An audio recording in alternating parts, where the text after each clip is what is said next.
Sous une pluie battant les pavés de Mulberry Street, Scarlett Miller s'était plaquée contre la vitrine du restaurant Carmine's, observant l'homme au costume rouge sang. Ses cheveux gominés, la rose blanche à sa boutonnière, c'était Marc Delano, le fiancé infidèle de sa meilleure amie.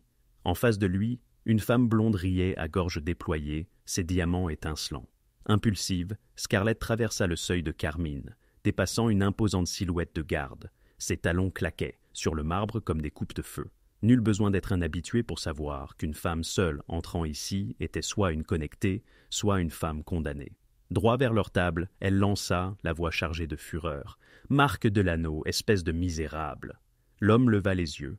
Le choc fut brutal. Des yeux d'acier hivernal, et non pas le brun terne qu'elle attendait. Un autre menton, un autre nez, tout était différent. Mais la cascade de sa rage était déjà en marche. Tromper Lisa ne vous suffisait pas? Maintenant, vous voilà déguisé en numéro de cirque, avec une femme qui pourrait être votre mère. Elle pointa un doigt accusateur vers l'élégante dame aux cheveux gris. Sans vouloir vous offenser, madame, mais mon ami de 26 ans n'a pas besoin de votre cocktail de Botox. Le silence tomba lourdement sur le restaurant. La femme, un sourire énigmatique digne d'une peinture de la Renaissance aux lèvres, abaissa sa tasse de thé. Le tableau était d'une beauté terrifiante. « Fascinant », murmura-t-elle. L'homme se leva lentement, révélant une stature imposante d'1,88 m. « Je crois que vous faites une erreur. »« La seule erreur, c'est que Lisa vous a fait confiance, » rétorqua Scarlett. « Mon nom est Dante Costa, pas Marc. »« Peu importe ce que vous avez dit, Costa, » persista-t-elle, sans savoir que ce nom, à New York, résonnait comme un coup de massue. La famille Costa ne se contentait pas de gérer des affaires. Elle régnait sur des quartiers entiers, et Dante Costa était l'héritier d'un empire bâti sur la peur et les cadavres. « Oh » souffla Scarlett, le souffle coupé. « Oh non » La femme se leva à son tour. « Comment vous appelez-vous, ma chère ?»« Scarlett Miller. »« Scarlett Miller. » Helena Costa occupait la pièce avec l'autorité d'un général. Savez-vous ce que j'apprécie le plus? L'honnêteté, la flamme, le courage de dire la vérité même quand c'est dangereux. Elle se tourna vers son fils. « Dante, j'ai pris une décision. Elle est parfaite. »« Parfaite pourquoi ? » ?»« Pour épouser mon fils. » Un murmure de stupéfaction parcourut le restaurant. Dante porta une main à son front. Scarlett se demanda si elle n'allait pas avoir un accident vasculaire cérébral. « Vous venez de traiter le futur chef de la famille Costa de numéro de cirque devant 20 témoins et vous êtes toujours en vie. Ça, c'est du courage. » Helena tourna autour de Scarlett, tel un requin. « Tu es exactement ce dont Dante a besoin. Quelqu'un qui n'a pas peur de lui. Madame Costa. »« Dante, tu as 32 ans, tu es entouré de croqueuses de diamants et de traîtres. Cette fille est authentique. » La voix d'Helena ne tolérait aucune contradiction. « Demain, à 15 heures, au tribunal de Chambers Street. »« Mère, c'est insensé. »« C'est nécessaire. » Helena se tourna vers Scarlett. « Tu l'épouseras, tu seras protégée, tu ne manqueras de rien, et tu me donneras des petits-enfants qui ne sont pas des sociopathes. » Et si je disais non? Le sourire d'Helena ne faiblit jamais, mais ses yeux devinrent glacials.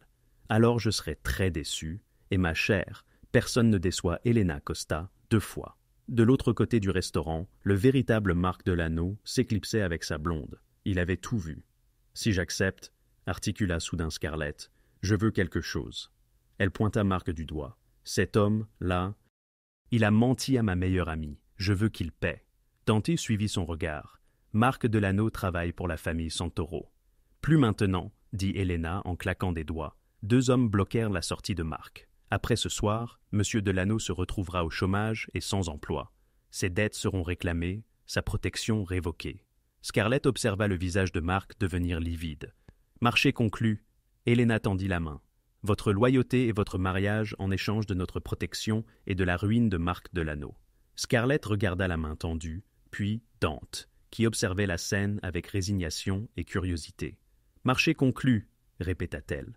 Alors que Dante l'accompagnait dehors, sa main effleurant à peine son coude, Scarlett aperçut une dernière fois Marc emmené vers l'arrière-salle. Elle se demanda si elle venait de commettre la plus grande erreur de sa vie, ou peut-être quelque chose d'entièrement différent. Scarlett se tenait devant le miroir, le rouge à lèvres tremblant dans sa main. « Tu épouses la mafia » lança la voix de Lisa depuis le salon. « Scar, il y a 3 hommes armés dans le couloir. »« À ce propos, » dit Scarlett en sortant, « je me marie aujourd'hui avec Dante Costa. » L'explication, fragmentée, laissa Lisa passer de l'incrédulité à la compréhension. Les Costa tuent des gens, Scarlett. Je sais, mais Lisa, Elena a détruit Mark en une seule nuit. C'est le pouvoir que je viens d'acquérir. Un coup à la porte annonça Vincent, l'assistant d'Elena, porteur d'une housse à vêtements et d'une mallette. La robe bleu nuit était parfaite. Le contrat de mariage était étonnamment généreux. Sécurité financière, immunité juridique, protection plutôt que restriction. Elena valorise la loyauté avant tout, expliqua Vincent. Mais elle croit en une juste compensation. Le palais de justice était presque désert. Dante, en costume noir, l'attendait sur les marches. « Vous êtes venu. Avais-je le choix ?» Tout le monde a le choix, Scarlett, même quand on ne le sent pas. La cérémonie fut expéditive. Lorsque Dante lui glissa l'alliance en platine, parfaitement ajustée, Scarlett se demanda comment Elena avait connu sa taille. « Vous pouvez embrasser la mariée. » Les lèvres de Dante effleurèrent à peine les siennes, mais ce geste fut, étrangement, plus intime que n'importe quel baiser réel. « Madame Costa, » murmura-t-il, un regard insondable dans les yeux. « Bienvenue dans la famille. » Dehors, Elena émergea d'un escalade. « Dante, ramène ta femme à la maison. L'appartement de Tribeca est prêt. »« Comment avez-vous ?»« Je suis prévoyante, ma chère. Dîner à 7 heures. Toute la famille. Repose-toi. Tu auras besoin d'énergie. » Le penthouse dominait l'Hudson. « Les chambres d'amis sont au bout du couloir, » annonça Dante en desserrant sa cravate. « Vous aurez de l'intimité. Nous ne partageons pas le lit. Ce mariage est peut-être l'idée de ma mère, mais je ne suis pas un barbare complet. » Il se servit un whisky. « C'est temporaire, un arrangement. » Scarlett aurait dû se sentir soulagée. Au lieu de cela, elle se sentit insultée. « Votre mère pense que je suis parfaite pour vous. » Ma mère pensait que mon père était digne de confiance jusqu'à ce qu'elle découvre qu'il détournait des fonds. Ses intuitions ne sont pas infaillibles. Elle avait raison à propos de Mark, rétorqua Dante en la fixant du regard. Mark était un petit joueur. Vous voulez savoir ce que signifie vraiment être un Costa ? Il fit un geste vers la ville. Nous possédons des immeubles, des restaurants, des entreprises de construction, des entreprises légitimes construites sur le sang et l'influence. Je n'ai pas peur de vous. Vous devriez l'être, pas de moi, mais de ce que cette famille représente. Les gens vous utiliseront pour m'atteindre. Alors, enseignez-moi comment survivre. Quelque chose passa dans son regard. Leçon 1. Au dîner, ne parlez que lorsqu'on vous adresse la parole. Observez tout. Ne faites confiance à personne, pas même à vous. Surtout pas vous. Le dîner de famille était une démonstration de dynamique de pouvoir. Marcel Costa, l'oncle de Dante qui avait repris les rênes après qu'Elena eut éliminé son mari, siégeait à la tête. Au milieu du repas, Marcel s'adressa à Scarlett. « Qu'apportez-vous à cette famille, hormis une bouche qui ne sait pas se taire ?» La table devint silencieuse. Scarlett soutint son regard. « Une loyauté insoupçonnable, monsieur, contrairement à d'autres choses. » Les yeux de Marcel se plissèrent. Puis il éclata de rire. « Elle a du cran, Elena, tu as peut-être raison. » Plus tard, Elena tira Scarlett à part, lui pressant une clé dans la paume. « Un coffre-fort à la Merchant Bank, des preuves, une assurance. S'il m'arrive quoi que ce soit, ce coffre est à vous. Madame Costa. Elena, ma chère, nous sommes en famille maintenant, et la famille protège la famille. Cette nuit-là, Dante apparut avec du vin. Vous avez survécu. C'est ce que c'était ce soir. Tout dans cette famille m'est un test. » Il tinta son verre. « Pour ce que ça vaut, vous avez réussi. » Marcel ne rit pas pour n'importe qui. « J'ai peur à chaque seconde, mais la peur ne signifie pas le silence. » Pour la première fois, Dante sourit, un sourire authentique qui adoucit ses traits rigides. Peut-être que Mère n'était pas complètement folle. En sombrant dans le sommeil, Scarlett réalisa qu'elle était entrée comme prisonnière. Mais la cage commençait à se parer de l'éclat d'une possibilité nouvelle. Scarlett se réveilla pour découvrir que Dante était parti, une note posée sur la table.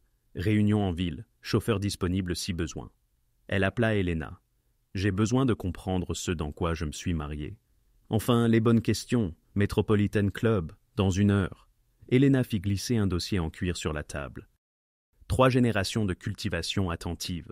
À l'intérieur se trouvaient des organigrammes, des informations sur des prêts usuraires, des raquets de protection, de la contrebande. Au centre, le nom de Dante. Il gère tout ça. Dante est le chef des opérations. Marcel est le diplomate, mais c'est Dante qui fait fonctionner les choses. Elena versa du thé. C'est pourquoi il lui faut quelqu'un capable de faire face à la réalité. Une organisation criminelle, une entreprise familiale en dehors des lois conventionnelles. Nous fournissons des services que le gouvernement ne fournit pas. Nous sommes des pragmatiques qui tuent des gens quand c'est nécessaire, quand il n'y a pas d'autre option. Helena la regarda droit dans les yeux. « Pouvez-vous vivre dans le gris ?» Scarlett pensa à Mark, disparu comme de la fumée. « Je le fais déjà. » Helena sourit. « J'ai une proposition. » Elle voulait que Scarlett gère les entreprises légitimes. 17 restaurants, nécessitant une personne au-dessus de tout soupçon pour transformer des entreprises en difficulté en centres de profit. Montrez à Dante que vous n'êtes pas seulement une épouse contrainte. Cette nuit-là, Helena les conduisit à Red Hook, dans un entrepôt bourdonnant d'activités. Des hommes chargèrent des camions, triaient des colis avec une précision militaire. « Notre principal centre de distribution », expliqua Helena. « Tout transite par ici. » Un homme massif aux cicatrices s'approcha. « Madame Costa, nous ne vous attendions pas. »« Lucas, voici Scarlett, la femme de Dante. Elle va passer en revue les opérations des restaurants. Elle a besoin de comprendre l'ampleur. » En observant l'opération, Scarlett comprit le génie. Les restaurants n'étaient pas de simples façades. Ils étaient le réseau de distribution. Maintenant, tu comprends. Helena semblait ravie. Chaque cuisine, chaque camion de livraison, chaque entrepôt sert à 2 usages. Les restaurants doivent réussir. Trop de surveillance, et tout s'écroule. Dante apparut, s'arrêtant en voyant Scarlett. « Mère, que fait-elle ici ?»« Elle apprend le métier. Elle prend la direction des opérations des restaurants demain. »« Absolument pas. Je ne veux pas qu'elle soit impliquée dans de véritables affaires. »« Trop tard. J'ai décidé. » Helena les embrassa tous les deux. « Scarlett, ton premier audit est chez John Carlos à Midtown. Le gérant vole. Réglez ça. » Après le départ d'Helena, Dante se tourna vers Scarlett. « Vous ne pouvez pas faire ça. Votre mère me met en danger ou elle me donne un but dans un mariage que je n'ai pas choisi. Je ne suis pas faite pour rester assise dans cet appartement. Vous n'êtes pas faite pour ça non plus. Ce monde dévore les innocents. Alors arrêtez de me traiter comme une innocente. J'ai accepté en sachant ce qu'est votre famille. Ne me punissez pas de vouloir contribuer. » Dante l'étudia, quelque chose changeant en lui. « Vous voulez vraiment ça ? Je veux être utile, avoir de l'importance. » Bien. Il passa un coup de fil. Plongé dans l'univers sombre de la mafia new-yorkaise, où chaque pas est calculé et chaque secret peut devenir une arme. Carlo delve dans le passé de Danny Maroney chez John Carlos, exhume tous les détails. Oui, tout doit être prêt pour le matin. Il raccroche. Le gérant détourne des fonds depuis des mois. Nous surveillons, accumulions les preuves. Ils ont passé 3 heures dans son bureau. Organigramme, fonds volés, tête de jeu de Danny auprès de la Bradva. Près de 200 000 $ sur 8 mois. Il doit 300 000 $ aux Russes, explique Dante. Il nous a volés pour les payer. Nous sommes sa seule bouée de sauvetage. Pensez-vous pouvoir gérer cette conversation ? Scarlett rencontre son regard. Je vous ai traité de numéro de cirque devant 20 hommes de main. Je peux gérer un voleur apeuré. Dante sourit. Mère pourrait en fait être un génie. Plus tard, partageant des plats chinois à emporter, Dante se confie. Mère n'a pas imposé cela pour me contrôler. Elle l'a fait pour me sauver. Je devenais mon père. Froid, isolé, ne faisant confiance à personne. Elle a vu que cela me détruirait. Alors, elle m'a donné vous. Une étrangère qui vous criait dessus. Quelqu'un qui me voit comme un être humain. Quelqu'un sans autre objectif que la survie. Il se tourne vers elle. Vous n'êtes pas innocente, Scarlett. Mais vous n'êtes pas corrompue non plus. Dans cette famille, c'est plus rare que l'or. Quelque chose a changé entre eux. Non pas de l'attirance, mais de la compréhension. Un fondement sous le mariage arrangé. Demain, vous deviendrez une Costa pour de vrai. Prête ? Demande Dante. Scarlett pense à Danny, à l'empire du pouvoir. Je suis prête. Et elle le pense vraiment. Jean Carlos, avec ses murs en briques apparentes et son éclairage tamisé, est le théâtre de la confrontation. Scarlett arrive à 9 heures du matin, munie de preuves de l'intégralité du passé criminel de Danny Marone. Quand elle demande à le voir, l'hôtesse pâlit. « Madame Costa, je vais le chercher immédiatement. » Danny apparaît, un sourire figé sur le visage. « Madame Costa, quelle surprise inattendue. Nous pouvons parler ici ou dans votre bureau, mais nous allons parler. » Dans son bureau exigu, Scarlett expose les preuves. « Vous avez volé 197 000 $. Coûts gonflés, employés fantômes, détournement d'espèces. Vous nous avez volé pour payer la Bradva. » Danny devient livide. « Je peux expliquer. Vous avez une dette de 300 000. Les Russes vous tueront de toute façon. » Scarlett se penche en avant. « Rendez le moindre centime. Travaillez gratuitement jusqu'à ce que ce soit payé. Nous nous occuperons de la Bradva. C'est votre seule chance. Volez à nouveau et nous vous emballerons pour eux nous-mêmes. » Je comprends, murmure Danny. Bien. Un acompte de 50 000 demain. Et Danny rendait ce restaurant à nouveau rentable, où notre accord est annulé. En sortant, Scarlett ressent un afflux de pouvoir réel. Son téléphone vibre. Dante. Comment ça s'est passé? Il a accepté. 50 000 demain. Impressionnant. Retrouvez-moi à l'entrepôt de Fulton Street dans 1 heure. Un autre problème. À Fulton, Dante attend avec une femme ravissante. Scarlett, Isabella Romano, elle gère la distribution pharmaceutique. La poignée de main d'Isabella est calculée. La fille qui lui a crié dessus, comme c'est charmant. Isabella est avec moi depuis 5 ans, dit Dante, très proche. L'implication est claire. Scarlett reconnaît un marquage territorial. Alors vous devez être dévasté de le voir épouser quelqu'un d'autre. Le sourire d'Isabella se fige. Il nous manque deux cargaisons canadiennes, dit Dante. Isabella pense que c'est le fournisseur. Je pense que c'est interne. C'est le fournisseur, insiste Isabella. Jean-Marc n'est pas fiable. Nous devrions couper les ponts. Ou, dit lentement Scarlett, quelqu'un veut que nous coupions les ponts avec un fournisseur fiable pour créer le chaos. Qui profite si nous perdons Jean-Marc? Tous deux la regardent fixement. Expliquez, dit Dante. Si le fournisseur volait, il prendrait de petites quantités au fil du temps. Deux cargaisons entières manquantes d'un coup. C'est du sabotage. Quelqu'un veut que nous nous battions avec notre fournisseur. Scarlett se tourne vers Isabella. Qui en profite? Je n'apprécie pas l'implication. Je demande stratégiquement. Qui d'autre nous a approchés pour l'approvisionnement canadien? L'expression de Dante s'aiguise. La famille Moretti. Et si nous nous battons avec Jean-Marc, nous serions vulnérables. Scarlett regarde Isabella. Quelqu'un de la famille Moretti vous a-t-il contacté? Le silence d'Isabella est une réponse suffisante. Avez-vous parlé aux Moretti? La voix de Dante devient froide. Ils m'ont approché pour la collecte de renseignements. Elle s'arrête, réalisant le piège. Sans me le dire, pendant que des cargaisons disparaissent, pendant que vous insistez pour couper les ponts avec Jean-Marc. Dante s'approche. Pendant que les Moretti attendent avec un remplaçant. Un appel à Toronto le confirme. Des hommes des Moretti volent leur cargaison de l'entrepôt de Jean-Marc avant qu'elle ne soit expédiée. Vous êtes suspendu, dit Dante à Isabella. Scarlett, pensez-vous pouvoir arranger ça? Je ne connais rien à la distribution pharmaceutique. Vous avez réussi à confronter des voleurs ce matin. Étudiez ceci. Il lui tend un classeur. 48 heures pour arranger ça. Après le départ humilié d'Isabella, Dante déclare « Vous avez déjoué le plan des Moretti en 5 minutes. Isabella l'a manqué pendant des semaines. Ce n'est pas de la chance, c'est de l'intelligence. Cette nuit-là, ils travaillent ensemble jusqu'à minuit. Dante explique la terminologie, offre le contexte. Puis-je demander quelque chose de personnel? Ose Scarlett. Isabella. Étiez-vous deux? Non, elle voulait l'être. Je n'ai jamais franchi cette ligne. Mélanger affaires et plaisirs, c'est du suicide. Mais vous m'avez épousé. C'est différent. Notre mariage est une affaire. Il marque une pause. Où ça a commencé comme ça? Qu'est-ce qui change? Vous ou moi ou nous ensemble? Il passe une main dans ses cheveux. Vous arrivez en criant à propos de costumes et de trahison, et soudain, plus rien n'a de sens. Est-ce bon ou mauvais? Je ne sais pas encore, mais je commence à penser que les machinations de ma mère pourraient te mener à quelque chose de réel. Le téléphone de Scarlett vibre.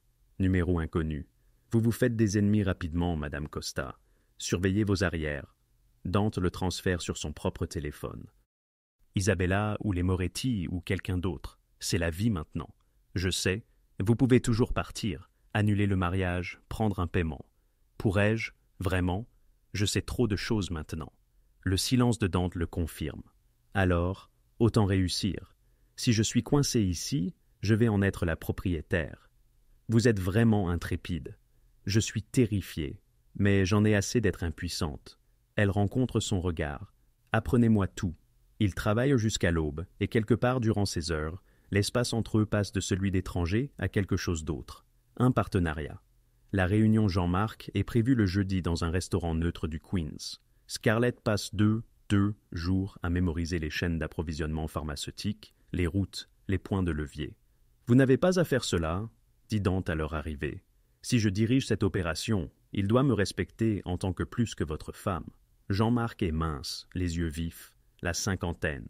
Dante est la célèbre épouse qui fait des vagues à New York. Monsieur Trudeau, commence Scarlett en prenant le contrôle. Je tiens à m'excuser pour la confusion. Nous avons identifié le problème. Elle fait glisser des images de sécurité. La famille Moretti a intercepté nos cargaisons depuis votre entrepôt de Toronto. Ils voulaient dire que nous vous blâmions, créer une ouverture. L'expression de Jean-Marc s'assombrit. Ils ont utilisé mon entrepôt pour voler, me faisant passer pour incompétent. Exactement, ils nous ont piégés tous les deux. Scarlett se penche en avant. Comment répondons-nous? Nous. Jean-Marc semble intrigué. Dante, votre femme parle pour la famille concernant les produits pharmaceutiques? Oui, pleine autorité. Alors que proposez-vous, Madame Costa? Des représailles conjointes. Ils ont attaqué nos deux opérations. Nous les faisons payer ensemble. Scarlett a répété cela. Vous avez des connexions canadiennes. Nous avons l'infrastructure new-yorkaise. Nous coordonnons pour saboter leurs lignes d'approvisionnement, les forcer à surpayer, les saigner à blanc, et ensuite, nous offrons la clémence à un prix. Ils paient des réparations et ne touchent plus jamais à notre partenariat. Elle sort un contrat, de nouvelles conditions, meilleures pour vous, une sécurité renforcée, un partage des profits sur de nouvelles routes. Jean-Marc lit lentement. Isabella Romano n'aurait jamais offert ces conditions. Isabella pensait tactiquement, je pense stratégiquement. Les Moretti s'attendaient à ce que nous nous battions. Au lieu de cela, nous les détruisons ensemble et en sortons plus forts. J'aime votre façon de penser, Madame Costa. Jean-Marc lève son verre. Vous avez un accord? Dans la voiture, de retour, Dante est silencieux. Finalement, où avez-vous appris à négocier comme ça? Je ne l'ai pas fait, je me suis demandé, que ferait Helena? Dante rit, un rire sincère qui transforme son visage. Vous avez étudié ma mère, c'est une tacticienne de génie. Vous n'avez pas juste bien fait, Scarlett. Vous avez été brillante. L'éloge réchauffe quelque chose au fond d'elle. Isabella va me détester encore plus. Isabella est le moindre de nos soucis. Les Moretti riposteront. Vous avez besoin de protection. Il sort son téléphone. Désormais, une équipe de sécurité personnelle. Marco et son équipe, anciens membres des forces spéciales, entièrement loyaux. Dante, c'est excessif. Il y a trois jours, quelqu'un vous a menacé. Hier, Isabella a rencontré des associés des Moretti. Aujourd'hui, vous avez déclaré la guerre. Sa voix est d'acier. Ce n'est pas négociable. Vous êtes trop précieuse pour être perdue. De retour à la maison, Helena les attend. J'ai entendu parler de Jean-Marc. Félicitations. Son sourire est mystérieux.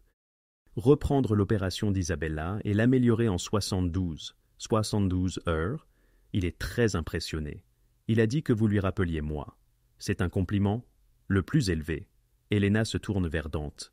Vous voyez pourquoi je l'ai choisie. Elle pense comme nous sans la corruption. Après le départ d'Helena, Dante se verse un whisky.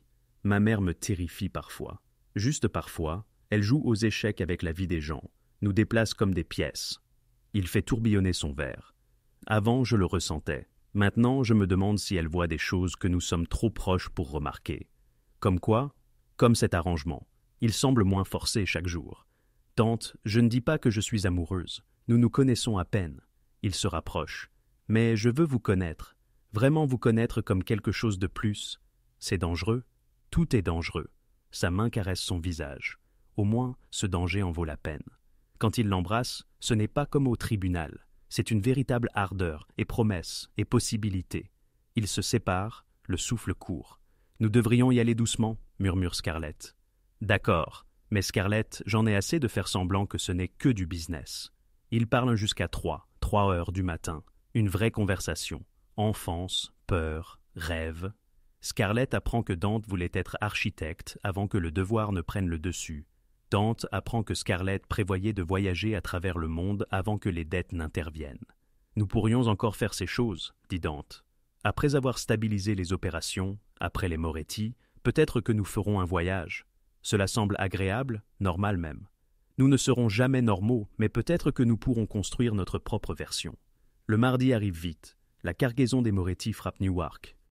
Les douanes, alertées et motivées, inspectaient minutieusement chaque conteneur.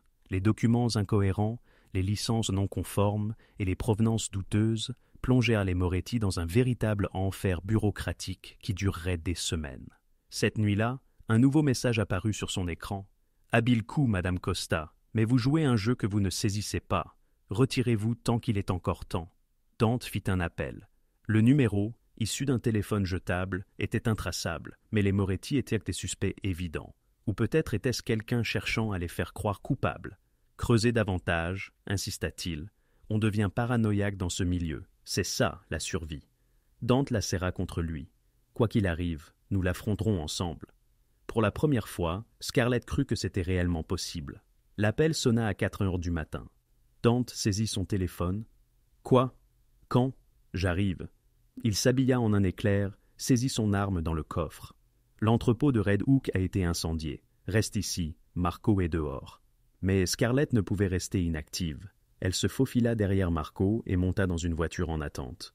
Red Hook était un tableau de chaos, avec des camions de pompiers et des policiers, tandis que les hommes de Costa établissaient un périmètre. L'entrepôt n'était plus qu'un brasier. Dante se tenait aux côtés de Lucas et Marello, leurs visages illuminés par les flammes. « Je t'avais dit de rester à la maison. »« Je ne prends pas d'ordre, » répliqua Scarlett en tenant bon. « Quels sont les dégâts ?»« 3 millions en produits, » répondit Marello. « Mais le véritable dommage est le message. »« Pas net, » corrigea Lucas. « Nous en avons eu un. » Ils avaient décapturé un soldat Moretti, jeune, terrifié, saignant d'une blessure à l'épaule. Dante le tira par le col. « Parle! Qui a ordonné ça ?» Le jeune homme pleurait. « S'il vous plaît. » Mauvaise réponse. Le pistolet de Dante pressa son genou. « Qui a ordonné l'attaque ?»« Vincent Moretti a dit de vous envoyer un message. Restez à votre place. » Scarlett s'avança. « Combien d'autres attaques sont prévues ?» Le jeune homme fut surpris de voir une femme. « Je ne sais pas. Vincent a juste dit que c'était le premier. » Le premier, mais pas le dernier. Après qu'il soit emmené, Marello se tourna vers Dante. « Nous devons riposter, montrer de la faiblesse maintenant, et chaque famille pensera pouvoir nous attaquer. » D'accord, mais astucieusement. Dante regarda Scarlett. Qu'est-ce qui ferait le plus de mal aux Moretti? Tous la regardèrent. Elle réfléchit vite. Leur entreprise est légitime. Vincent dirige Costa Brothers Restaurant Supply. C'est ainsi qu'ils blanchissent de l'argent. Nous ne nous contentons pas de frapper, nous détruisons. Des violations sanitaires, des inspections de sécurité, des boycotts de fournisseurs. Rendez-la radioactive. Marello sourit. Vicieuse. La fille pense comme une Costa. Pas seulement ça, continua Scarlett. Nous avons fait fuiter des informations au FBI, des tuyaux anonymes sur le blanchiment d'argent. Laissons le gouvernement faire notre travail pendant que leur défense légale les ruine. Dante la regarda avec une sorte d'admiration. C'est brutal. Ils ont essayé de tuer les vôtres. Brutal me semble approprié. La riposte fut rapide. Dès le vendredi, Costa Brothers était submergé d'inspections. Le lundi, les fournisseurs rompaient leurs liens. Le mercredi, le FBI perquisitionnait leurs bureaux. Les Moretti étaient dans le chaos. Mais Vincent n'en avait pas fini. Le jeudi soir, lors de l'ouverture d'un restaurant où Scarlett était présente, il passa à l'action. Elle révisait des comptes avec Danny quand la porte éclata. 3 hommes armés, visages masqués. Tout le monde à terre! Le chaos éclata. Marco et son équipe formèrent un bouclier autour de Scarlett. « Madame Costa !» cria un des hommes armés. Vincent Moretti vous envoie ses salutations. Des coups de feu. Marco s'effondra, une balle dans la poitrine. Ses partenaires répliquèrent, abattant un assaillant. Les 2 autres avancèrent. Scarlett attrapa l'arme tombée de Marco et riposta. Le recul la choqua. Le tir fut imprécis. Mais cela les fit hésiter. À ce moment, Dante fit irruption avec 6 hommes. Une déferlante de violence. La lutte fut brutale et brève. Un assaillant mort, un capturé, un échappé. Marco était en vie. Son gilet pare-balles avait arrêté le projectile, mais 3 clients étaient blessés. Dante se précipita vers Scarlett, ses mains sur son visage. « Tu es blessé? Je vais bien. Marco m'a sauvé. Ils allaient te tuer. » Il la serra contre lui, le cœur battant à tout rompre. « Mais ils ne l'ont pas fait. Tu es vivante. Tu es en sécurité. » L'agresseur capturé saignait, défiant.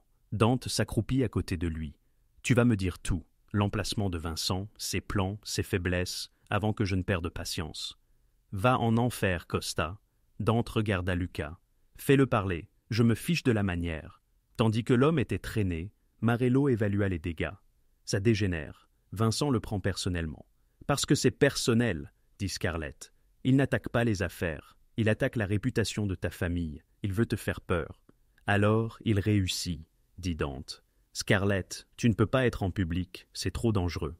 Tu ne peux pas m'enfermer. Je le peux, et je le ferai si ça te garde en vie. » Le calme de Dante se fissura. « Tu penses que je peux fonctionner en sachant que tu es une cible? Alors, mettons fin à ça vite avant que Vincent n'ait une autre chance. » Helena arriva alors que la police sécurisait la scène. Elle jeta un œil au visage pâle de Scarlett et à la colère de Dante. « Réunion de famille demain. Tout le monde. Cette guerre se termine avant que nous ne perdions quelqu'un qui compte. La réunion se tint chez Carmine. Helena à la tête de la table, Marello à sa droite, Dante à sa gauche. Scarlett, à côté de Dante, était enfin ouvertement reconnue comme sa partenaire. « Vincent Moretti veut la guerre », commença Helena. « Comment réagissons-nous ? Nous le frappons », commença un capitaine. « C'est ce qu'il attend. » Scarlett l'interrompit. Tous les regards se tournèrent vers elle. « Vincent veut une guerre d'usure. Il pense que nous allons nous épuiser, créer des opportunités pour d'autres.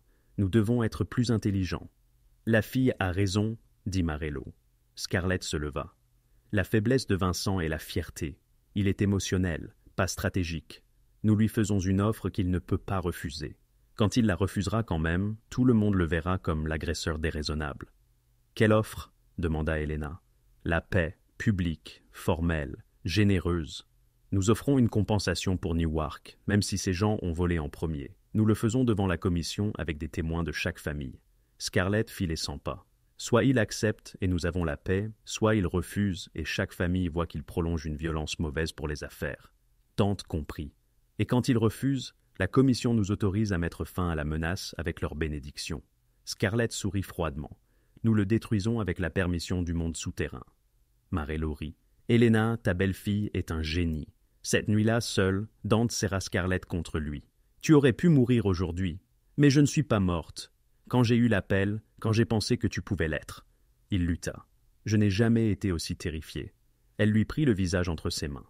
Je suis là. Demain, nous mettrons fin à ça. Promets-moi que si les choses tournent mal, tu resteras en sécurité. Dante, s'il te plaît. Je peux affronter n'importe quoi, sauf te perdre. Sa voix se brisa. Ça a commencé comme un arrangement, mais Scarlett, c'est devenu tout. Tu es devenu tout. Scarlett l'embrassa, y mettant tout son cœur. Je promets d'être prudente, mais je ne me cacherai pas. Nous sommes partenaires. Ils firent l'amour avec une intensité désespérée, sachant que le lendemain changerait tout. Enlacée après, Scarlett réalisa qu'elle était tombée éperdument amoureuse de l'homme qu'on l'avait forcée à épouser. Le destin avait un sens de l'humour tordu, mais peut-être savait-il ce qu'il faisait depuis le début. La commission se réunit dans un domaine de Westchester, terrain neutre où les 5 familles de New York pouvaient se rassembler sans violence. Scarlett portait une robe bleu nuit, impossible à ignorer. Dante resta près d'elle, sa main cherchant parfois la sienne. La salle de réunion était intimidante. Une longue table, des représentants de famille, des décennies de sang pesant dans l'air. Vincent Moretti était assis à l'extrémité, suffisant. Don Catalano appela à l'ordre. Nous abordons le conflit Costa-Moretti. Helena Costa, vous avez demandé cette session. Prenez la parole. Helena se leva avec une dignité royale. Les récentes violences ont été regrettables et coûteuses. Dans l'intérêt de la paix, les Costa tendent une branche d'olivier. Vincent ricana. Après avoir saboté mes affaires, après que vos gens nous aient volé en premier, riposta Dante. Mais nous sommes prêts à l'ignorer. Scarlett se leva. Une femme s'exprimant à la commission était rare. Monsieur Moretti, la famille Costa offre 50 000 $ de compensation pour Newark. Des excuses formelles devant cette commission et une garantie de non-ingérence dans vos opérations pharmaceutiques. Vincent rit. 50 000 $? Vous m'avez coûté des millions. Parce que vous avez choisi la vengeance plutôt que la communication. Parce que vous avez incendié notre entrepôt et tenté de me tuer en public. La voix de Scarlett était calme. Notre offre est généreuse compte tenu de votre agression. Don Catalano se pencha en avant. La femme a un point, Vincent. Vos actions ont été disproportionnées. Disproportionnées? Vincent frappa la table. Ils m'ont humilié. Non, dit Scarlett. Vous vous êtes rendu faible en réagissant émotionnellement au lieu de stratégiquement. Nous vous offrons un moyen de sauver la face. Le visage de Vincent devint violet. Je n'ai pas besoin de votre pitié, Costa. Dante se leva instantanément, son arme à la main. Finis cette phrase et meurs. Assez, tonna Don Catalano. Vincent, maîtrisez-vous. Madame Costa a montré du respect. Rendez-le ou faites face aux conséquences. Vincent respira fort, luttant avec sa fierté. Je rejette votre offre insultante. Les Costa pailleront en sang. Qu'il en soit ainsi, dit Helena doucement. Don Catalano, la commission a été témoin de notre bonne foi. Monsieur Moretti a refusé. Nous demandons la bénédiction de nous défendre par tous les moyens nécessaires. Les chefs de famille hochèrent la tête un par un. La commission juge l'offre Costa raisonnable et le rejet de Vincent Moretti imprudent. Vous avez notre bénédiction, mais maîtrisez-vous. Pas de civil, pas de spectacle. En sortant, Marello tapota l'épaule de Dante. « Bien joué. Maintenant, nous pouvons agir sans déclencher une guerre avec la commission. »« Combien de temps avant qu'il ne frappe ?» demanda Scarlett. « Pas longtemps, » dit Dante. « La fierté de Vincent est blessée. Il frappera vite. » L'attaque survint cette nuit-là. Scarlett révisait des plans quand l'électricité fut coupée. Les lumières de secours baignèrent tout de rouge. Marco fit irruption. « Madame Costa, nous devons bouger. 8 soldats à Moretti. » L'ascenseur de service. Dante était à l'autre bout de la ville. Scarlett envoya un message. « Attaquez, maison, envoyez de l'aide. » Marco la précipita vers la pièce sécurisée. À 10 pieds, la première explosion fit voler en éclats la porte d'entrée. Vincent Moretti traversa la fumée, flanqué d'hommes armés. « Bonjour, Madame Costa. Il est temps que nous ayons une conversation. » Marco s'interposa. « Il faudra passer par moi. » « Volontiers. » Vincent lui tira 3 balles au centre du corps. Marco s'effondra. Scarlett poussa un cri, se jetant vers la pièce sécurisée. Une main saisit ses cheveux, la tirant en arrière. Une douleur explosa. « Pensais-tu pouvoir m'humilier et en sortir indemne ?»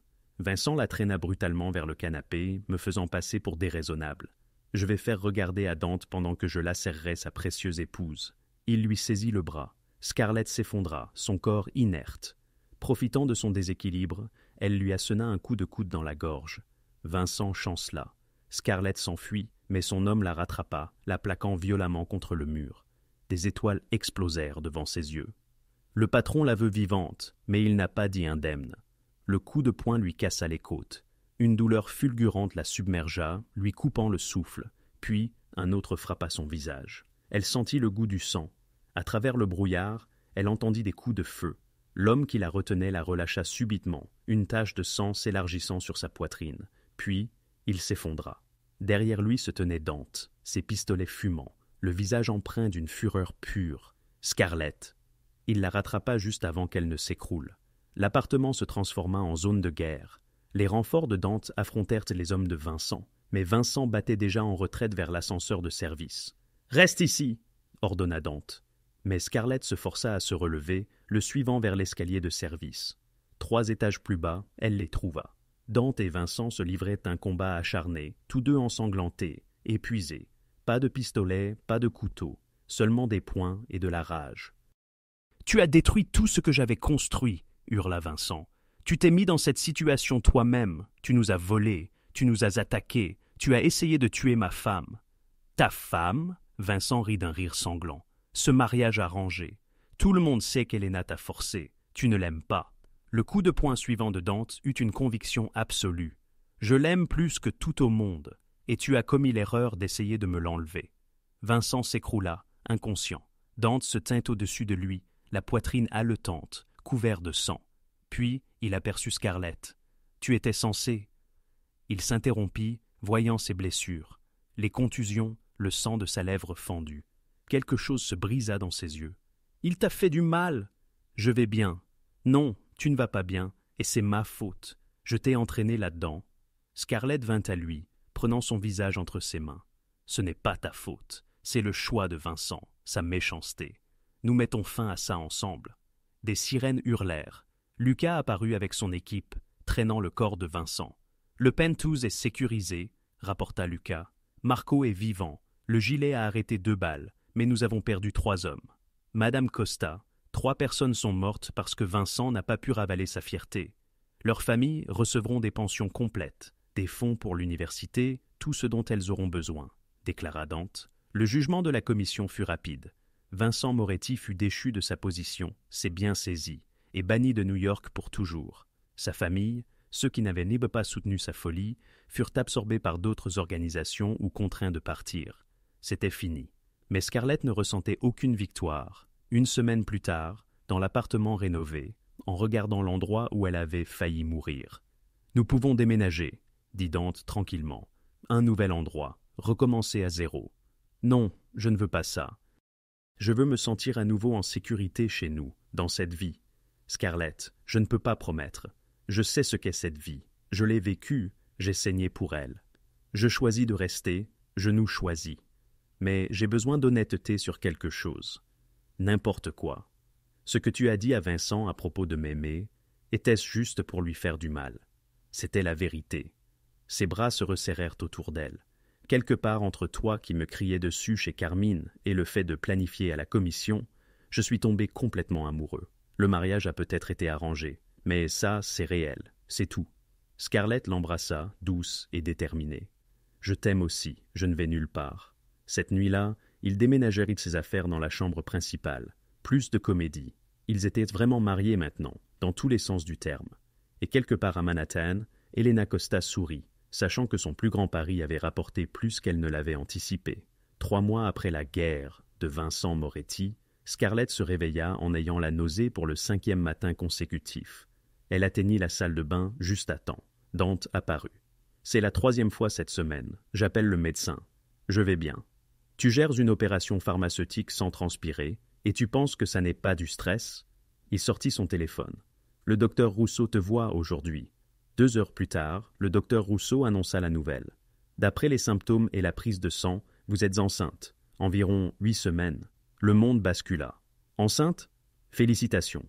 Tout semble en bonne santé, mais étant donné votre situation, je recommande une sécurité supplémentaire. La grossesse vous rend vulnérable. » Scarlett partit, étourdie, enceinte, portant l'enfant de Dante, un bébé né dans ce monde violent, magnifique et terrifiant. Elle trouva Dante à Red Hook, supervisant un chargement. Quand il vit son visage, il renvoya tout le monde. « Qu'a dit le médecin ? Je suis enceinte. » Dante se figea. « Quoi ? 8 semaines ?» Il la regarda, puis rit. Un rire pur, joyeux, incrédule. Il la souleva, la faisant tourner doucement. « Nous allons avoir un bébé. Un vrai bébé. Repose-moi, tu me donnes le vertige. » Mais elle riait aussi, pleurait, submergée. « Je t'aime et je vais aimer notre enfant. » Il la reposa délicatement. « Nous donnerons tout à ce bébé. Sécurité, amour, une vie meilleure. Comment donner une vie normale et une royauté mafieuse à un enfant? Nous trouverons ensemble, mais d'abord, nous n'en parlerons à personne avant le 1er trimestre.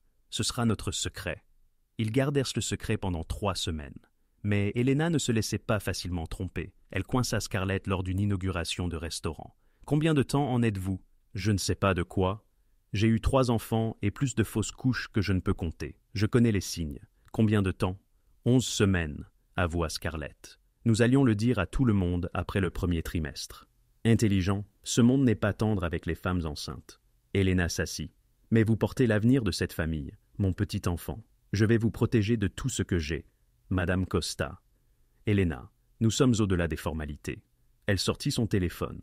« Je double la sécurité, ajoute une équipe médicale, et vous vous retirez des opérations actives. »« Quoi ? Non, je viens de prendre les rênes des produits pharmaceutiques. Ils seront là après votre accouchement, mais pour l'instant, vous êtes trop précieuse pour risquer quoi que ce soit. Consulter, élaborer des stratégies, gérer à distance, mais pas de travail de terrain. Pas avant que ce bébé ne soit en sécurité dans vos bras. » Scarlett voulait protester, mais Helena avait raison. Elle avait eu de la chance avec Vincent. La prochaine menace pourrait ne pas être aussi clémente. Dante va détester ça. Dante l'a déjà suggéré. Je n'ai fait qu'approuver. Helena sourit. Vous avez prouvé votre valeur une 12aine de fois. Personne ne remet en question vos capacités. Mais même le guerrier le plus fort protège la prochaine génération. La nouvelle se répandit discrètement. Marello augmenta la sécurité. Jean-Marc envoya un énorme panier cadeau. Même Isabella, toujours à Boston, envoya des félicitations à contre-cœur. Mais avec la joie vinrent les complications. Son corps changea. Ses hormones faisaient rage. La patience pour les jeux politiques s'estompa. Lors d'une réunion de capitaines débattant du territoire, elle craqua. « Assez !» Sa main frappa la table. « Vous vous disputez pour 3 pâtés de maison dans le Queens, tout en manquant une énorme opportunité d'expansion dans le New Jersey. La famille des Scarpacci est faible, leur distribution s'effondre. Nous pourrions tout absorber en 6 mois. Mais non, disputons-nous pour des parcomètres au lieu de construire quelque chose. » Silence. Même Marello sembla pris de court. « Les hormones de grossesse la rendent fougueuse, » dit-il finalement avec une pointe d'admiration. « Scarlett, vous avez raison. Discutons du New Jersey. » Cette nuit-là, Dante la trouva en larmes, submergée. « Hé, qu'est-ce qui ne va pas? J'ai crié sur ton oncle, sur tout le monde. Je suis censé être professionnel. Tu as été brillante. Ils avaient besoin de quelqu'un pour leur dire leurs 4 vérités. » Il embrassa son front. « Tu portes notre enfant tout en dirigeant un empire criminel. Tu as le droit d'avoir des moments. J'ai peur. Et si je ne suis pas bonne à ça? Et si notre bébé déteste ce que nous sommes? Alors, nous leur donnerons le choix que nous n'avons jamais eu, de partir, d'être différents. Sa main se posa sur son ventre. Mais nous leur montrerons aussi que la famille, la vraie famille, mérite d'être protégée, qu'il y a de l'honneur même dans cette vie. À 5 mois, le monde de Scarlett bascula à nouveau. Une femme entra dans leur immeuble, élégante, d'une 30aine d'années, avec les yeux de Dante. « Je dois voir mon frère. Dites à Dante que Sophia est à la maison. » Sophia Costa, la jeune sœur de Dante, disparue 5 ans plus tôt après la trahison de son mari. Dante reçut l'appel et pâlit. Sophia est en bas. Elle veut parler. Ta sœur, celle qui est partie, celle qui a failli détruire cette famille lorsque son mari a tenté un coup d'État. J'ai besoin de gérer ça seule. Non, si elle cause des problèmes, je devrais être là. Nous affrontons les menaces ensemble. Sophia était assise dans leur salon, les mains agitées, l'air brisé. Dante, je sais que je n'ai aucun droit, mais je devais rentrer à la maison pour m'excuser, pour arranger les choses. Arranger les choses? La voix de Dante était glaciale. Ton mari a failli tuer mère, trahi toutes les alliances, et tu savais, n'est-ce pas? Les larmes de Sophia coulèrent librement. Je me suis douté, mais je l'aimais. J'étais aveugle. Au moment où j'ai réalisé la vérité, Marco était mort, le mal était fait. Et moi? Elle leva les yeux. J'ai passé 5 ans à fuir les familles qui voulaient en se venger, le jugement des nôtres. Je suis fatigué. Je veux juste rentrer à la maison. Et nous sommes censés t'accueillir? Prétendre que les 5 dernières années n'ont pas eu lieu? Scarlett toucha le bras de Dante. Peut-être devrions-nous l'écouter? Il la regarda incrédule. Scarlett, elle a trahi la famille. Je sais, mais c'est ta sœur. Elle demande une seconde chance. Scarlett se tourna vers Sophia. Pourquoi maintenant? La main de Sophia alla à son ventre, et Scarlett comprit. Vous êtes enceinte. Sophia hocha la tête. 4 mois. Le père est un homme bon, Dante. Il n'est pas dans la vie. Mais je ne peux pas donner à mon enfant une vie de fuite. Je veux qu'ils connaissent leur famille, qu'ils aient des racines. Avant que Dante ne puisse répondre, Helena entra, se figea et murmura. Sophia. Mère et fille se regardèrent à travers la pièce. 5 ans de douleur entre elles. Salut, maman, murmura Sophia. Helena traversa la pièce en 3 enjambées, giflant violemment Sophia. Le claquement résonna. Puis, elle serra Sophia dans ses bras, sanglotant. Mon bébé, ma petite fille, tu es de retour à la maison. Les observant, Scarlett sentit la main de Dante trouver la sienne, serrant fort. La famille était compliquée, chaotique, parfois brisée. Mais c'était aussi cela, rentrer à la maison même quand on ne le méritait pas. Cette nuit-là, la famille se réunit pour la première fois depuis des années. Marello, étonnamment, étreignit sa nièce. Helena fit l'annonce. Sophia est rentrée à la maison. Les erreurs passées sont pardonnées. Sa place dans la famille est rétablie. Et nous n'avons pas un, mais 2 bébés qui arrivent, la prochaine génération de Costas. Plus tard, au lit, Dante serra Scarlett contre lui. Merci de m'avoir poussé à l'écouter. Chacun mérite une seconde chance. Tu seras une mère extraordinaire, à la fois forte et juste. Il lui déposa un baiser sur la tempe. Notre enfant est si chanceux. Scarlett sombra dans le sommeil, ressentant pour la première fois depuis des mois que cette famille compliquée, violente et magnifique traverserait toutes les épreuves, car, sous les crimes et les luttes de pouvoir, ils protégèrent les leurs, et elle faisait désormais partie des leurs, entièrement, irrévocablement. À 7 mois de grossesse, Scarlett aspirait à en finir. Chevilles gonflées, douleurs lombaires constantes, une démarche de canne qu'elle abhorrait. Mais rien ne l'avait préparée à ce qui allait suivre. Cela commença par un appel à 2 heures du matin. Jean-Marc, paniqué. « Scarlett, nous avons un problème énorme. 20 millions, 27 mètres de produits d'une cargaison à Montréal ont disparu. Moins de quelques minutes après, elle participa à une conférence téléphonique. Dante à ses côtés, Helena à distance. Comment 20 millions, 20 mètres peuvent-ils simplement disparaître? Demanda Dante. Jean-Marc précisa. Quelqu'un ayant un accès, quelqu'un qui connaît les itinéraires, les horaires, la sécurité. C'est un coup monté de l'intérieur. 48 heures plus tard, ils avaient la réponse. Sophia, la sœur de Dante, avait fourni des informations au père de son enfant, Marcus Webb, un agent infiltré de la DEA. La grossesse était réelle, mais l'histoire d'amour n'était qu'un mensonge. Marcus avait utilisé sa culpabilité et son désir de rédemption pour obtenir des informations confidentielles. Les preuves étaient accablantes, appels enregistrés, réunions documentées, suffisamment pour enfermer Sofia à vie et potentiellement faire tomber toute la famille. Le visage d'Elena en apprenant la nouvelle était quelque chose que Scarlett n'oublierait jamais. Non pas de la colère, mais une tristesse profonde et dévastatrice. Ma fille, ma petite fille, pour la deuxième fois. Ils découvrirent ma Sofia dans une planque du Connecticut, en train de faire ses valises pour fuir. Dante et Scarlett l'affrontèrent, avec Marco et Lucas en renfort. « Non !» supplia Sofia. « S'il te plaît, Dante, laisse-moi juste partir. Je disparaîtrai. »« Tu nous as trahis, » dit Dante d'une voix creuse. « Encore une fois, nous t'avons pardonné, accueilli à nouveau, et tu nous as vendus aux fédéraux. Je n'avais pas le choix. Marcus a dit qu'il me protégerait mon bébé si je coopérais. Il a dit que vous iriez tous en prison de toute façon, en détruisant votre famille. » Scarlett fit un pas en avant, sa propre grossesse rendant la trahison plus personnelle. « Ta mère a pleuré pendant des jours quand tu es revenu à la maison. Elle a tout pardonné, et c'est ainsi que tu la remercies. » Le visage de Sofia se froissa.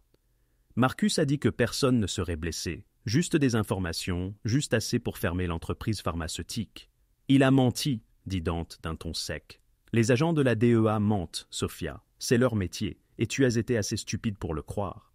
Que va-t-il se passer maintenant ?» Dante regarda Scarlett, puis Elena en visioconférence. « Ce n'est pas ma décision seule. » Elena resta silencieuse un long moment. « Amenez-la au domaine. Nous devons tous être là. » Le domaine des Costa était le lieu où la justice familiale était rendue. Tous les membres importants de la famille étaient réunis. Et à la tête de la table, Elena Costa, affichant chacun de ses 63 ans. Sofia fut amenée, menottée, visiblement enceinte, en larmes. « Sofia Maria Costa », commença Elena formellement. « Tu as trahi cette famille deux fois. Tes actions nous ont coûté des millions, mis en danger toutes les personnes présentes dans cette pièce, et brisé une confiance qui ne pourra jamais être entièrement réparée. As-tu quelque chose à dire ? » « Je suis désolée, » sanglota Sofia. « Maman, je suis tellement désolée. J'avais peur et Marcus a dit que vous seriez tous mieux sans moi, que j'étais un poison. Et tu l'as cru, lui, plutôt que nous ?» Elena se leva, marchant lentement vers sa fille. « Je t'ai donné la vie deux fois, Sofia. Une fois à ta naissance. Une fois quand tu es revenue à la maison. Les deux fois, tu as choisi de cracher sur ce cadeau. Maman, s'il te plaît, la commission a été informée. La DEA a un mandat. Nous pouvons soit te livrer, soit... » Elena marqua une pause, le poids lourd. « Soit nous réglons ça en interne. » Scarlett savait ce que cela signifiait. La justice familiale était permanente. « Vous ne pouvez pas la tuer, » dit soudain Scarlett, se levant malgré son ventre de femme enceinte. « Elle porte un enfant innocent. »« Mais l'enfant d'un agent fédéral qu'il a utilisé pour nous détruire, » rétorqua Marcelo. « L'enfant est toujours un Costa par le sang. » Scarlett regarda autour d'elle. « Je sais que je suis nouvelle ici, mais je mendie la clémence, non pas pour Sofia, mais pour ce bébé. » Dante était à ses côtés. « Scarlett a raison. Nous ne tuons pas de femmes enceintes. Nous sommes des criminels, pas des monstres. »« Alors, que proposez-vous » demanda Elena. Et Scarlett réalisa que c'était un test. Elena voulait la clémence, mais avait besoin que quelqu'un d'autre la suggère pour se couvrir politiquement. « L'exil » dit Scarlett. « L'exil permanent. Sofia accouche. L'enfant reste avec nous. Élevé par la famille, doté du nom Costa et de sa protection. Sofia disparaît. Nouvelle identité, nouvelle vie. Loin de New York. Elle a le droit de vivre, mais perd tout ce qui compte. » La pièce réfléchit, assez dure pour satisfaire l'honneur, assez clément pour éviter de tuer une femme enceinte. « Le bébé reste avec la famille ?» demanda Sofia, horrifiée. « Vous me prenez mon enfant ? Tu as pris notre confiance, » dit Elena froidement. « Considérez ça comme un échange. » Le vote fut unanime. Sofia serait exilée après l'accouchement. Son enfant serait élevé comme un Costa et le statut d'agent infiltré de Marcus Webb fut divulgué à toutes les organisations criminelles du Nord-Est. Sa carrière était terminée, sa sécurité incertaine. Ce n'était pas un meurtre, mais c'était la justice à la Costa. Trois semaines plus tard, Sofia donna naissance à Isabella Maria Costa. Le transfert eut lieu dans une chambre d'hôpital. Sofia sanglotait tandis qu'Elena prenait le bébé. « Tu ne la reverras plus jamais, » dit Elena, sans méchanceté. « Mais elle saura que tu as existé. Elle saura que tu as commis des erreurs, mais que ta famille t'aimait quand même. C'est plus que ce que tu mérites. » Sophia reçut une nouvelle identité et un fonds de placement suffisant pour vivre confortablement mais sans luxe. Puis, elle disparut, et la famille ne prononça plus jamais son nom.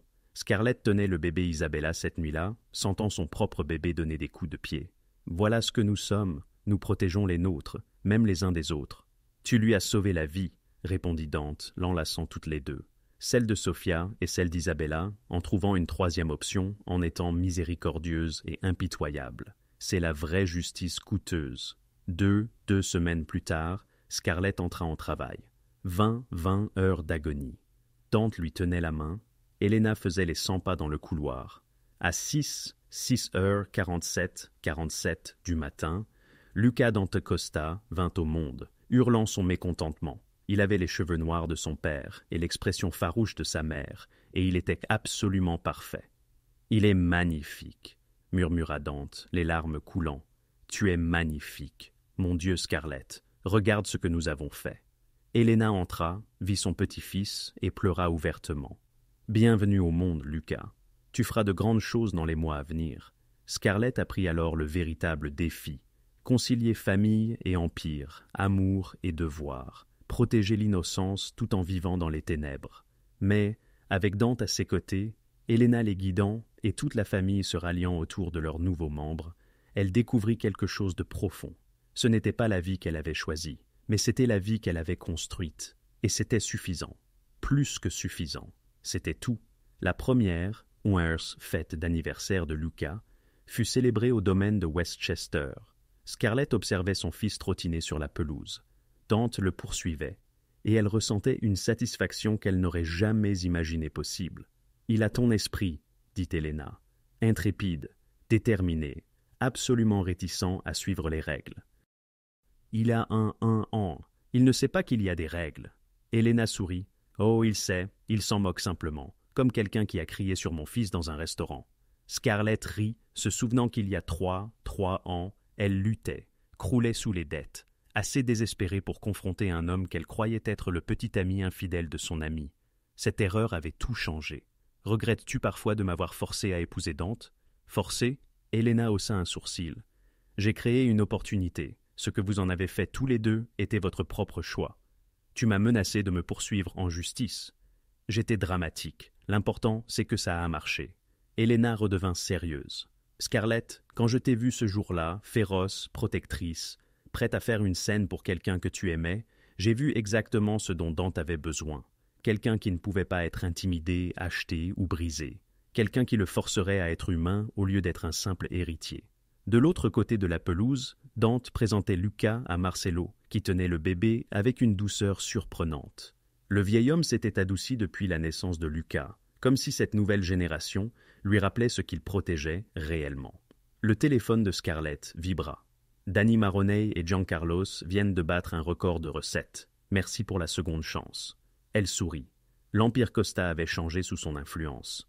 Ils opéraient toujours en dehors de la loi, prenaient toujours des décisions difficiles, mais il y avait désormais de la clémence, des secondes chances, la reconnaissance que la force ne signifiait pas toujours la brutalité. Lisa apparut, poussant une poussette avec sa propre fille. « Ton fils a essayé de manger une fleur. Je crois qu'il est un peu chèvre. » Les trois femmes regardèrent les enfants jouer. Trois vies différentes entrelacées par le choix, le chaos et l'amour. « Je n'aurais jamais cru être amie avec la royauté mafieuse. Avoua Lisa, nous sommes des gens normaux, dit Scarlett. Nous avons juste des métiers anormaux. » Ce soir-là, après le départ des invités et Lucas endormi, Scarlett et Dante étaient assis sur la terrasse surplombant la ville. Elle était de nouveau enceinte, à seulement 3 mois, le ventre à peine visible. Deux enfants, médita Dante. Nous allons être dépassés. Si tu comptes Isabella, ça fait 3. Ils avaient également adopté la fille de Sophia, l'élevant aux côtés de Lucas. Je la compte, elle est à nous, tout comme Lucas, tout comme... Il posa une main sur son ventre. Celui-ci le sera. Penses-tu que nous faisons ce qu'il faut, les élever dans ce monde? Je pense que nous leur donnons ce que nous n'avons jamais eu, le choix. Quand ils seront assez grands, nous leur raconterons tout, et nous leur dirons qu'ils n'ont pas à continuer, qu'ils peuvent s'en aller, être n'importe quoi. Et s'ils choisissent de rester, alors nous les aurons bien élevés, pour être forts mais miséricordieux, stratégiques mais honorables. Costa de nom, et dignes de l'être par leurs actions. Dante la serra plus fort. « Tu as changé cette famille, Scarlett. Tu nous as rendus meilleurs. Nous nous sommes changés mutuellement. Tu m'as appris la force. Je t'ai appris la compassion. Tu m'as appris à aimer. Avant toi, je ne faisais que suivre les mouvements, accumulant le pouvoir, obéissant au devoir, existant mais ne vivant pas. Tu m'as rendue humaine à nouveau. 5 années plus tard, Scarlett, conviée à s'exprimer sur le leadership entrepreneurial, se tenait devant les diplômés d'une université. Les étudiants ne percevaient que l'éclat de ses restaurants légitimes, son portefeuille immobilier florissant et son engagement philanthropique. Le leadership, leur expliqua-t-elle, ne se résume pas au pouvoir. Il s'agit d'une lourde responsabilité, celle de prendre des décisions difficiles et d'en assumer les conséquences. C'est l'art de protéger ceux qui dépendent de vous, même lorsque cette protection exige des sacrifices personnels. Dans l'auditoire, Dante, désormais à la tête de l'intégralité de l'empire Costa suite au départ à la retraite de Marello, était présent. À ses côtés, Elena, toujours aussi perspicace à 68 ans. Au premier rang, Luca, âgé de 7 ans, et Isabella, 6 ans, rayonnèrent de fierté pour leur mère. Et parfois, conclut Scarlett, le leadership implique d'accepter l'aide offerte, même si elle se présente sous des formes inattendues, même si elle semble initialement annoncer la catastrophe, car les meilleures collaborations, les équipes les plus solides, naissent souvent du chaos. Son regard croisa celui de Dante, qui lui rendit un sourire familier, celui des Carmines, promesse de complexité, de défi, et d'un combat qui en valait la peine. En rentrant en famille, Luca interrogea « Maman, qu'as-tu voulu dire par chaos ?» Scarlett échangea un regard avec Dante. « Je veux dire que parfois, les plus grandes erreurs débouchent sur les meilleurs résultats. Obtenir un échec complet peut être précisément ce qu'il faut pour enfin réussir. »« Ça n'a pas de sens, » répliqua Isabella. « Ça en aura un jour, » promit Dante. « Quand vous serez plus grand, nous vous raconterons l'histoire de notre rencontre, celle de votre mère et moi. Une histoire d'erreurs d'identité, de mariage forcé et de l'amour qui a grandi malgré tout. »« Comme un conte de fées ?» demanda Luca. « Comme une histoire vraie, » corrigea doucement Scarlett. « Avec de vraies personnes faisant de vraies erreurs et trouvant l'amour authentique malgré tout, car c'est ça la vie, désordonnée, compliquée et absolument précieuse. » Cette nuit-là, une fois les enfants endormis, Scarlett et Dante se tenaient dans leur demeure de Brooklyn, un lieu qu'ils avaient fait construire ensemble, loin de l'appartement de Tribeca. « Aucun regret ?» demanda Dante. « Pas le moindre. Seulement celui de ne pas avoir perçu, dès le début, ce que ma mère avait compris, que tu étais exactement ce dont j'avais besoin. Une femme qui n'hésite pas à s'exprimer devant des inconnus, une femme qui voit au-delà des apparences, exige l'honnêteté et aime avec une intensité suffisante pour transformer le monde, ou du moins pour transformer un chef mafieux abîmé en quelque chose de semblable à un homme décent. Tu as toujours été décent, tu avais juste besoin de l'autorisation de le montrer. » Ils s'endormirent enlacés, 2 êtres qui, partis d'inconnus, étaient devenus des ennemis, transformés ensuite en partenaires, et enfin, irrévocablement, en âmes sœurs.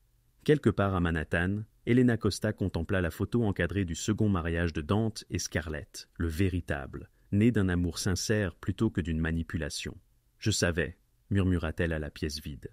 Dès l'instant où elle l'a traité de « concombre pourri », je savais qu'il serait le parfait.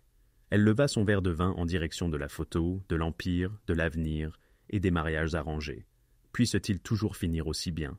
Et dans l'héritage des Costa, bâti sur le sang, la loyauté et un amour inattendu, le nom de Scarlett Miller fut inscrit de manière permanente, non comme une simple note de bas de page, mais comme celui de la femme qui avait tout changé simplement en étant elle-même, féroce, honnête, intrépide, exactement ce dont la famille avait besoin, exactement ce qui avait manqué à Dante Costa toute sa vie.